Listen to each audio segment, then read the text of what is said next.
Are you ready to level up? This video series is designed to inspire and empower those with a dream to step into the next level on their journey of becoming the confident, passionate soul that is within. Get ready to be inspired. All right, welcome. I'm so excited to have our guest on today, and a beautiful, stunning, talented, and incredible Emma Hicks is joining me for our Level Up series. So, hey Emma, how are you doing today? I'm good, Haley. Thank you so much for having me on. I just feel so in alignment and unison with you. Oh, what you're doing out there is incredible. So excited. So today we are talking a little bit about leveling up spiritually. And it feels kind of funny to say level up spiritually. So we're changing our verbiage to spiritual alignment. So really just taking that next level in your spiritual journey, whatever that means to you. So when I first thought of taking that next level spiritually, Emma instantly came to mind because she has been a big influence on my spiritual journey. And I'm really, really excited for you guys to hear from her today. So before we dive into that, I would love if our audience could just get to know you a little bit. So tell me first about you, your journey, where you're from, all the things. Yes, absolutely. So I'm 28 years old, reside on a farm outside of the Quad Cities here on the Iowa side. I have 3 little kids, ages 4, 6, and 9 years old. My husband, we started dating senior year of high school and have been together ever since. So we're on a 10-year mark, which is pretty exciting and remarkable. My journey, guys, my adulthood has been, I mean, you're probably doing the math in your head right now. She has a 9-year-old. She had a child at 19 years old. That is true. So if we go all the way back, let's go to 19 years old, having a baby. Really from that point on, just feeling like I had to prove myself in life. And so it was a 7-year journey in proving myself and never gaining any fulfillment from that. It was a very finding the joy in life externally. And I think that was when my spiritual journey came in and really consciously became aware of myself first and then of a greater power. So I have been an entrepreneur since the age of 20. I opened a storefront up in Cedar Falls, Iowa, selling quality vintage goods. I would go to auctions and go to estate sales and garage sales and buy and sell. And I was just a doer, a hustler, put everyone before me, people pleaser. And so it's just been a messy walk out of that and into a new way of being. Definitely. Yeah.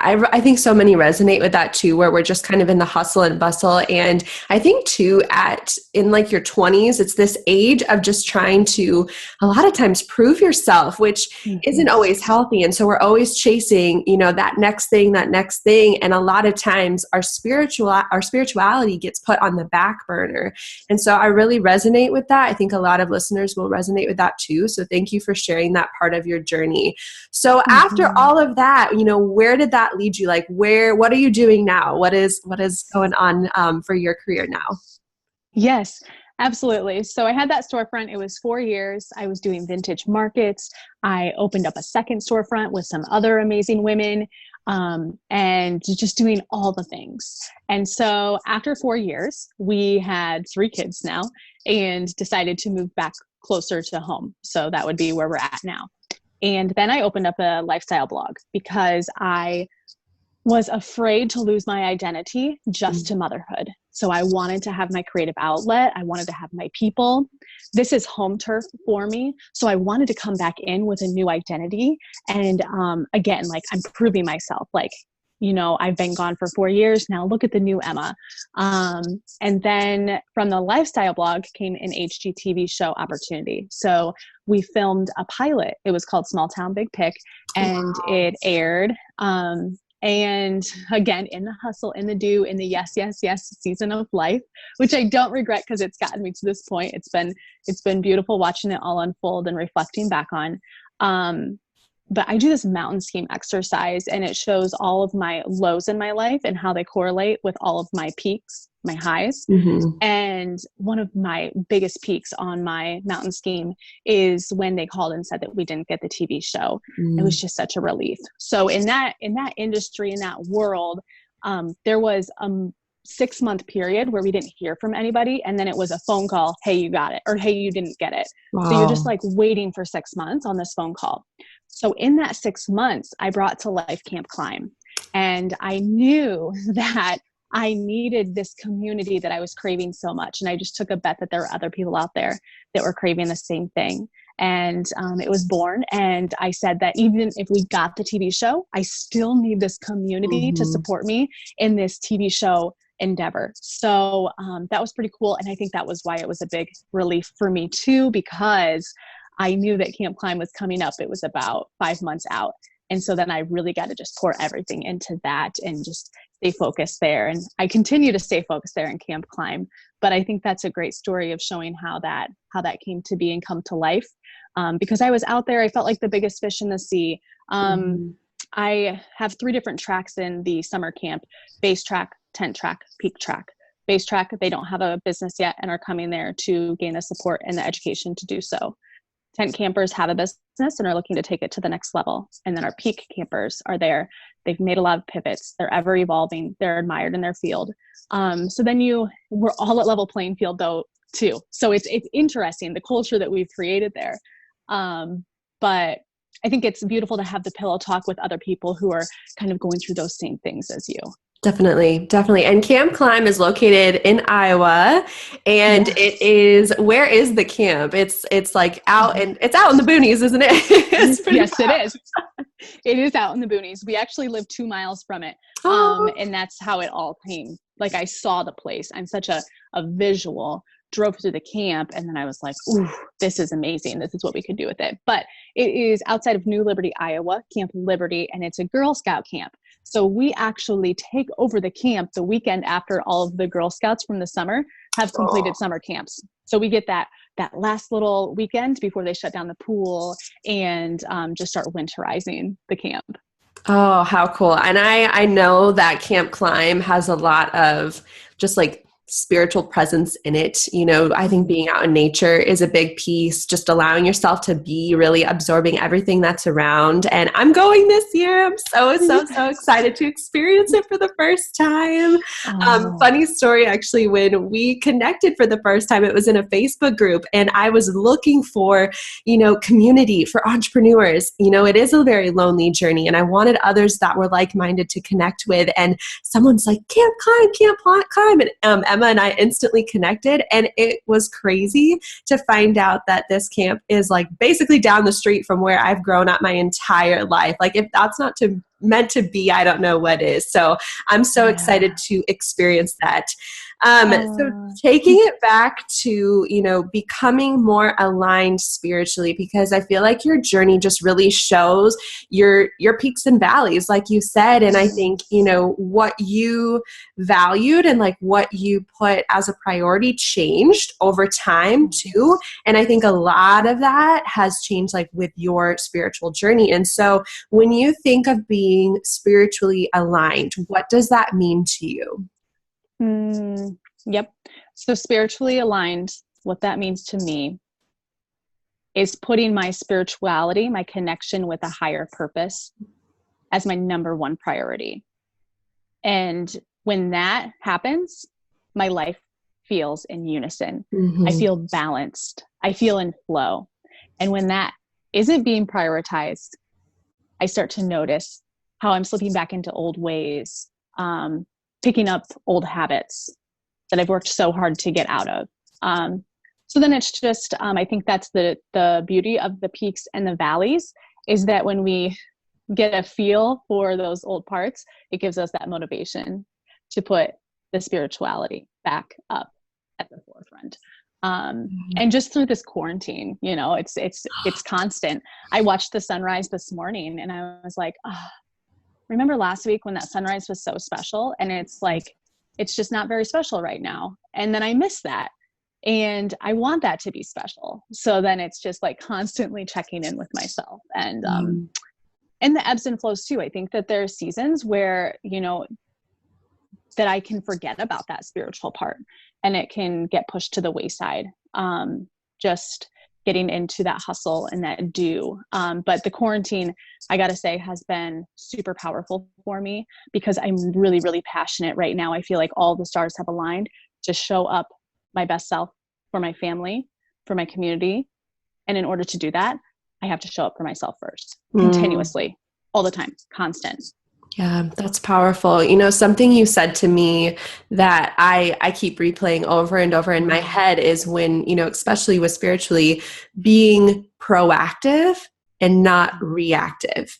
And I think a lot of people have it so backwards, we wait until we're burnt out or we're getting, irritated with our husbands or upset with our kids or just kind of frustrated and overwhelmed and burnt out and honestly exhausted. And then that's when we're like, oh, I need to take a step back and check in with myself. But how do you switch that to where you're not getting to that place where then you put it into a priority? What would you say about being more proactive with that? Yeah. So I love that you're saying this. People do sometimes the word of the year. And for 2019, nothing was coming to me at the beginning of the year, but the word proactive came to me at about May of last year. And it's continuing to ride over into 2020. And I'm keeping up with that word because it's really the way it's impacted so many different areas of my life has been really powerful. So it's just like living proactively, like the proactive approach to life. Yeah. And being very mindful and conscious to that. And again, that feeling. So I wasn't feeling up until midway into 2018. Like I was numb, disconnected from myself, lost, abandoning myself. But now the more that I connect with myself, the more I'm feeling, the more I'm allowing myself to let the emotions run through me. And so then I'm really able to grasp onto what I desire in life, how I want life to feel. Before that, I couldn't tell you what I did yesterday. Yeah. So I think through that, it's making you more intentional. Yeah. Wow. Yep. That's powerful. Yep. So how would you say, with really stepping into this journey, how has it impacted your family, your business? How has it impacted you? Oh, wow. Yeah. Let's start with family. Yeah, I think for our girls, especially my oldest, 9 years old, she's been through the trenches with us. And watching her just evolve in the last year and open up and learn how to handle her feelings. Spencer and I both suppressors, so we've taught that to her, to suppress her emotions, and just how she is starting to use the tools that I have been using, journaling, swamping. So we'll punch pillows and get anger out like in a manageable way. I can remember in high school, like just wanting to just like punch holes in the wall. Didn't know what to do with all of this anger inside of me. And we all have it, but no one's taught how to deal with this anger. My husband, just being able to have more vulnerable conversations, and more understanding for each other. And I think in this journey, the personal responsibility. So I am responsible for me. And so therefore everybody else in our family is responsible for themselves. And we really kind of drive that home. So we aren't taking on other people's worries, concerns, problems, and letting them take extreme ownership for that. Has been really, really powerful. Always coming back to that. And then in our marriage too, with that personal responsibility, going from, I think there was codependency in there from both ends, and then me going into individual, independent, and him staying in codependent. And now he's starting to come into independent, individual. And then that will go into being in an interdependent marriage, which is the ultimate goal. So we're still in all of that. One of my biggest aha moments though that I'll share with you that is personal of my 2020 spiritual journey. And this was about probably 6 weeks ago. I had been raised by a single mom. My dad was in and out of the picture just a little bit. My grandma, who would be my dad's mom, I'm still really close to her. My dad passed away when I was 16 and he had cancer. But there was something in me that wanted something out of Spencer that I was just never getting. Like I want him to just hold me and like show me more compassion, or I want him to tell me more, like look me in the eyes and make me feel seen and tell me you're proud of me. And I was having a discussion with a dear mentor. He's a male, and was telling him this, and I was just like fed up. I was like, I just don't think I've been working on like this marriage part of like this, like what I desire. And I just don't think it's ever going to come. And it was through that conversation that he pointed out to me that what I'm desiring in my marriage is what I never got from my dad. And that will never be able to get filled. I was like, whoa. So in that, he's like, it's up to you to fill that. You have to love yourself. You have to show yourself compassion. And I still find myself like, I want the external world to do it. That feels easier. So then I don't have to do the work. Right. But that's been so powerful for our marriage, and beautiful. And I'm just so grateful. I feel like that was the one piece of my life that I wasn't owning, that I had a dad. So in that too, I started like, I have a dad, and I started to find a lot of love for him. And so it was like, that was the piece I wasn't owning in my story. And so like, because of that, I'm not fully showing up. I'm not fully alive until I own every single part of my story, not being fully alive. So that's been really, really powerful for me in quarantine too, showing up as a leader. Wow. Thank you for sharing that. I mean, I think, again, people can relate to looking externally. Like, it's so easy because that's the easier thing. Like, we want to get it externally. We're waiting for things to shift externally. But a lot of the time we have to do that work internally, and we have to look within, and that's not easy. Most of the time it's hard work. It's hard work. It's hard. It's hard, Haley. It's tough. And being proactive isn't easy. I think it's easy to be reactive. It's easy to, it's just easy to react to things. It's easy to find the answer when you see the problem is so evident, but it's hard to dig deep and like really get in there and be proactive from the get-go. Wow. Yeah. I think it's like a matter of how bad do you want it?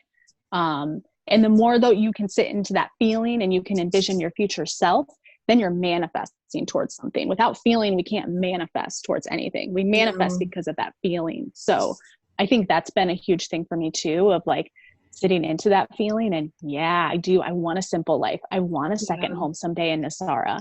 And so I sit into that, and then I don't know. I just start magnetizing amazing people and feeling and flow in life. And It's crazy how like when you do that work internally, like you said, and you really become aligned, then you find what it is that you desire and what you value.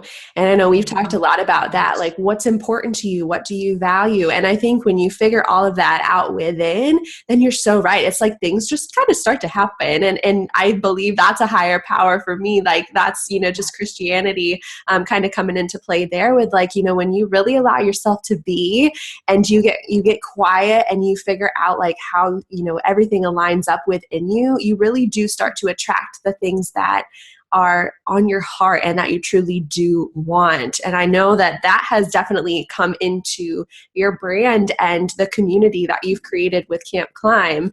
So tell us a little bit about, kind of the spirituality in Camp Climb. What does that look like? Yes. So spirituality in Camp Climb, disconnecting in nature setting. I think that was the first one that was huge. We lived in Cedar Falls. We lived in like cookie cutter neighborhood, and a half mile from Target, in the hustle and bustle, right next to a freeway. So it's always buzzing.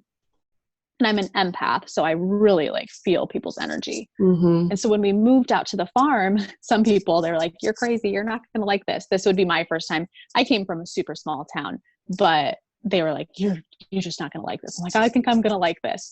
And it has been so healing for me in my mental well-being and my wellness. Just being able to look out into nothing. I just really need that. It grounds me. It centers me.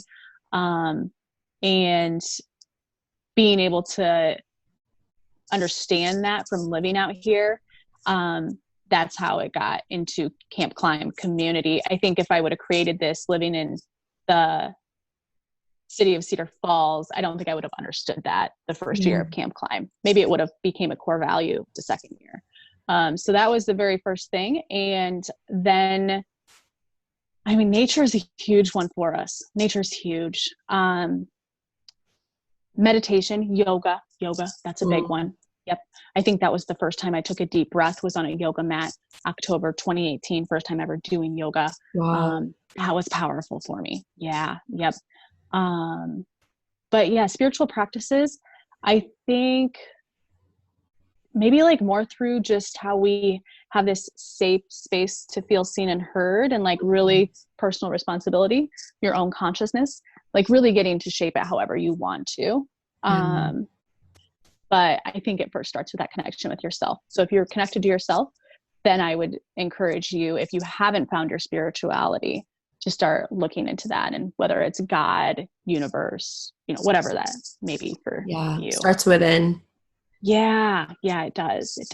Yeah, it's interesting to hear how Camp Climb started, kind of that inspiration from nature. It almost makes me wonder, like, had you stayed in the city, would it be more hustle and bustle, like would the values have been different with where you were located? Like, wow, truly everything works out how it's meant to be. And I'm so grateful that you built it with what you truly do desire within rather than the external, because that's so apparent in what you've created. Oh, I love that. That's so true.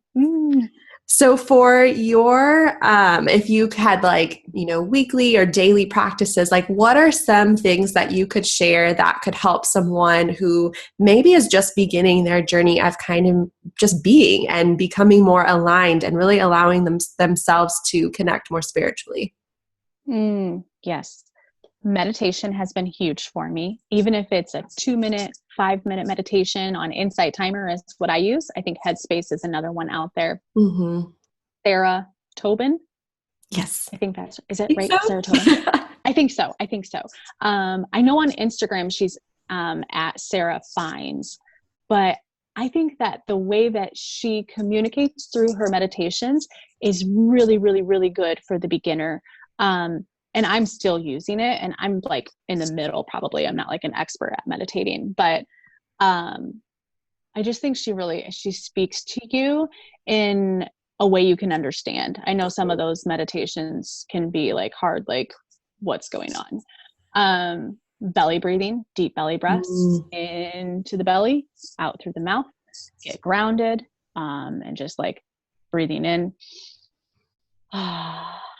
Yeah. And so in that exhale, just really having that stomach push back to the spine and just really exercising that belly. Breathing movement and breath work is so powerful. Meditation, yoga is great. I'm not practicing that right now because of quarantine. I usually go into Eldridge and do hot yoga there. Oh, I love it. Yeah.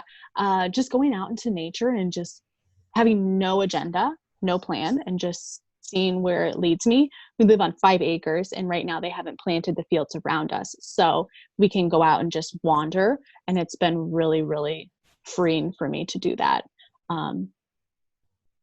Nature, hikes, surrendering control. That's a big one. And I think that, when we can let go of control, then that spirit can start running through us. Like things start running through us, we're not doing it. It's running through us. Right. So I think that's when the magic can really start happening too. Yeah. And that's when we strengthen our magnet and we start like having all of these like aha moments of like, oh my gosh, like where's she coming from? And this, and like, yes. Like when we talked, Haley, it's like our stories and passions are so in alignment. I'm like, how? And this happens to me all of the time these days. I'm just like, what? So I think that's been my most like, yeah, this works kind of like for reassuring. Sure. Yeah. No, I think surrender control it's huge, because at the end of the day, we're not in control. Like we're not, and that's no matter what you believe, whether it's God, higher power, universe, like we're not in control. And I think a lot of times we resist that. Like we really, really, really want to resist that. And because of that, I think it's like almost creating a block for us to be more spiritually aligned, because we have such control over everything. We, are planners, we're hustlers, we've got all our ducks in a row. Like we don't often just release. And a lot of times what we really don't do is simply just be. And so I love, like you said, nature, you said meditation, like these are practices that really connect you and allow you to not, you're just letting everything go. You're surrendering, you're just simply being with no agenda. Like you don't have a plan. You're just allowing yourself to feel and to receive and to be in gratitude and to just let go. And I think those are some powerful practices, but I do think that a lot of the times we resist those. So for this journey for you, do you think, like, has it always come naturally? Kind of hearing your story, it sounds like it's been more of a practice now. Do you find yourself now, like in this place where it is very much a huge part of your life, do you find yourself resisting, or is it coming more naturally now? That's a great question. So my personality type, I think forever, I'm going to be wanting to change things up. And like, if I start to find balance in my life, then I'm like, it's coming too easy, or like, nope, we got to mess it up. So I've been doing some breath work lately. Because I think like I was getting into like too many days consecutive with meditation. So it was like, oh, I got to, mess this up, and I'm going to go do this now. And then I'll come back to this, and it'll get nice out, and I'll be back out into planting my garden and being out in nature more. So I think that I'm just always constantly trying to like juggle it up. And I don't know, maybe almost there's like something in there of like proving to myself, like, I don't know. Maybe that's not the right word. It'll always be nothing. Yeah. It's always going to be a journey. It's always going to be a journey. It's always going to be evolving and changing and shifting. And we have this foundation workbook that's going to be coming out next week. And that was the very start of getting to be connected to myself. Okay. So when you were talking about, I was listening to you, like just be and stuff like that. And still even listening to you, I'm like, it sounds like a crock of like, I'm like, what? It's hard. It's just hard to understand hearing it. Like that is the magic. Like, it just is so deeply embedded in us that we need to do and to hustle, especially here in the Midwest. So I think that foundation workbook was just huge for me to have, like, affirmations, see the correlations in my life. And it's a 28-day logbook. So you're just being able to just write down everything you're doing and seeing what's bringing you life, what's depleting you, how you're spending your time. And you also have to be ready for that too. You have to be ready to look at yourself. Yeah. And admit, right? Observe, accept, release, transform. My favorite mantra. Ooh, can you repeat that? I love that. Yeah. Yep. Observe, accept what you're observing, release, transform. Oh, wow. Wow. Thank you. Oh, yes. I just gave you chills. And it's so funny that you say that like hearing it, like hearing just be, like it sounds kind of silly from the outside perspective, but truly, like if you sit there and just be, it's hard. Like it's hard. Your mind is like going to things. You're thinking like, oh, what are we having for dinner tonight? Or what do I need to, tell this person? Or like you're thinking about your job or the, virus and things that are going on right now. Like even though we're in quarantine, it's still hard to just simply be. But I think that this is such a beautiful, crazy, weird time in our history where we're kind of forced to be. And you can really use this time to look within and feel the magic of being and do that inner work. Allow yourself to release control. And honestly, we're kind of forced to, right? Like we've been forced to release the control over what's going on in the world. But in doing so, we've released the control over our surroundings. But I think we also have to release the control of what what's in the mind. And so just allowing ourselves to be. And I think that this time is so relevant for that right now. Oh my goodness. Yes. So good. So good, Haley. And I think another thing to ask yourself too is if you're not going to allow yourself to be right now, when will you? When? Really? When else? And as a collective, I have an aunt who has cancer and she's sick. And I just wonder if there's comfort in knowing and like ease and peace that we're all being, you know, like if you're sick or you have a baby, you bring her home from the hospital and the world doesn't stop buzzing around you, right? And you just feel isolated and alone. And I'm just really, really, really passionate that we can walk into a new age after this and we can find a slower pace and we can be versus do and see the magic in that. And we can be magnets, and through finding ourselves, we're finding the greater good. And I don't know, I'm really on fire about that right now. I think that our parents' generation, I know at least from our parents, my husband and my parents, hustlers, do work until you retire, right? And then you retire, and then it's like, oh, you know. So we just have to kind of maybe rewrite the script. Yes. Yeah. I'm definitely one too that is always a doer, always hustling, always working, because that's where my joy zone is. Like when I'm passionate about something, like that's where I'm fired up and I want to do all the things all the time. And I oftentimes am the reactive where I'm so exhausted. And even just last night, I was sitting there and I was like, oh my gosh, I am so tired because I haven't taken a moment, literally not a moment to even breathe. And, you know, it's hard because my joy zone is in that hustle, but there is that part of me that desires peace and that desires just being. And a lot of the time it's like it's resisting one another. And so I know it's so important for me to have the balance of both. And oftentimes I'm like, I don't have time to be like, I don't have time for peace. And it's like, no, but you have to make time. Like you really have to allow yourself that opportunity to just simply be. So I resonate with that. And especially I think as entrepreneurs, it's very, very we resist a lot of the time with being. And I think it's even more important to be as, you know, a creative and an entrepreneur, because we have to take that step back, make sure that we're good so that we can pour into other people too. Yes. Slow growth is sustainable. I think that's something that I've been learning too, you know, just take the little strides to get there and steady climb up. I love that. Yeah, it's so true. Yep. So good. So one final question for you. If you could leave, you know, one piece of advice or one tip or even a challenge to the listeners today, what would you leave in terms of becoming more spiritually aligned? I love that. So let's go with a proactive approach to life. And I think if we let's wake up. Let's make a challenge. Let's wake up for the next 5 days and commit to making ourselves number one priority when we wake up. So the first thing we think about when we wake up is ourselves.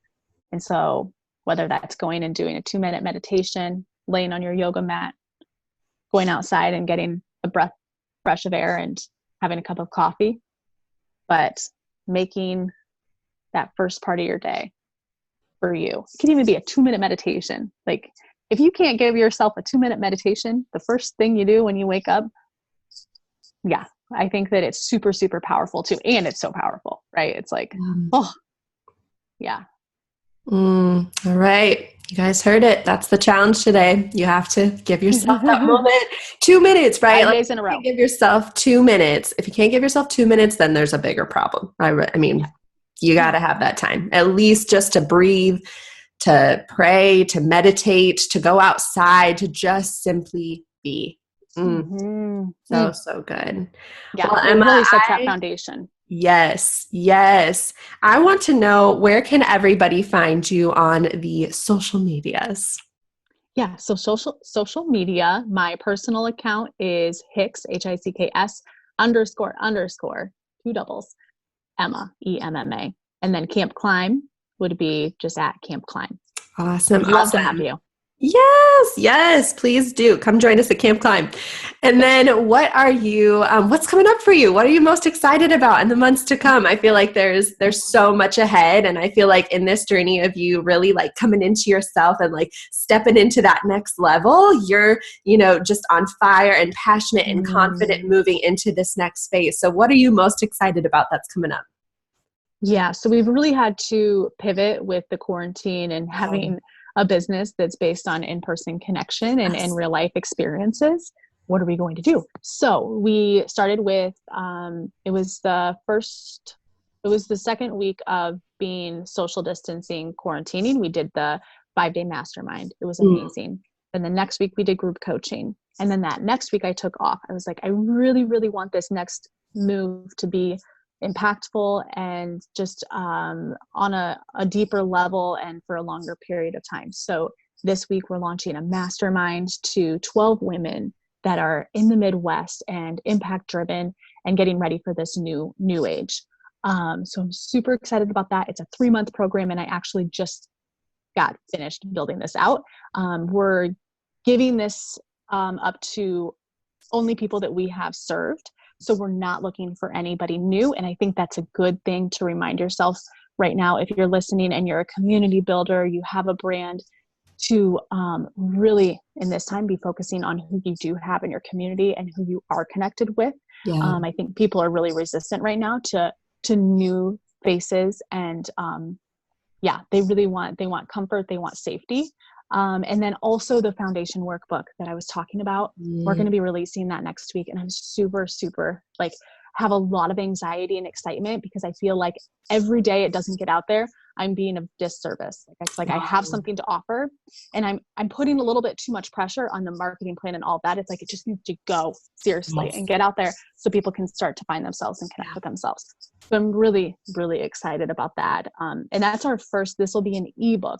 Actually, not an ebook. It's a logbook. It's a printable version. Eventually we'll get them so that you can have hard copies and we can mail those out. But it's my first,